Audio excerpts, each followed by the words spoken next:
George Tillman, is that you? Joe? My God, I haven't seen you in forever. Graduated, 41, went off to the war, haven't seen you since. My God, it's been that long. How have you been, buddy? Very well, very well. Say, why don't we go have lunch tomorrow? Catch up. Absolutely. Very good. You know what this reminds me of, Joe? What's that? This picnic is eerily similar to a joke I heard a long time ago. You see, so there was a celery and a broccoli, and much like us, they haven't seen each other in a while, and they decided that they were going to catch up over a picnic. So they got together, and they started chatting and laughing and having a good old time catching up. Then someone, I believe it was the celery, brought up an argument. And as the afternoon wore on, tempers started to flare, and sooner or later the two were straight yelling at each other. Till finally the celery said I had it, and he took the broccoli and he threw him off a cliff. And then what? That's it. That's the joke.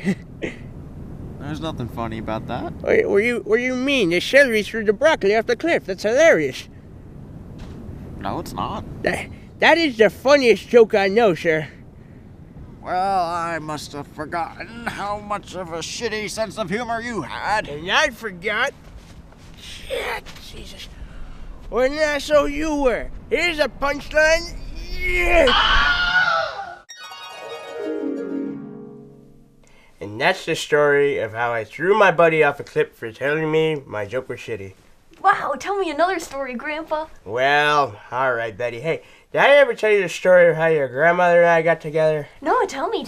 Oh, it all nearly went wrong. Your grandma and I went to college together, and that's where we fell in love. On our last day of class, as seniors, I saw her as she was leaving the labs, and I was so caught up in the moment that I just got down on one knee right there and proposed to her, with all of our classmates around. She was so taken off guard, as you might expect, but thrilled. She said yes. But it wasn't happily ever after, not quite yet. You see, I was headed off to the war after graduation. Your grandma, though, she's such a wonderful lady. She said she would wait for me. She would write to me every day, and in 4 years' time, we would get married. Getting through my deployment was really tough, Betty. But even on the hardest stage, I had the thought of your grandma waiting for me back home. And I had her letters, and that's how I got through each day. Finally, 4 years passed, and I survived the war. I told your grandmother to meet me outside Salisbury. That's where the proposal had occurred, and that's where we would be reunited. I went to Salisbury at the agreed date and time, but she wasn't there yet, so I waited, and I waited, and I waited.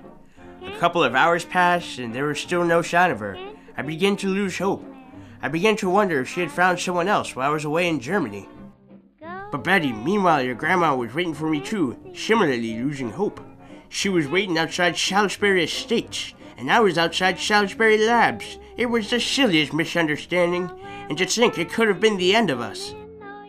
Your grandma, she started getting really mad. She had thought I'd stood her up, you know? And then she took her engagement ring off and she threw it. She threw it so hard that it soared over the buildings across the street.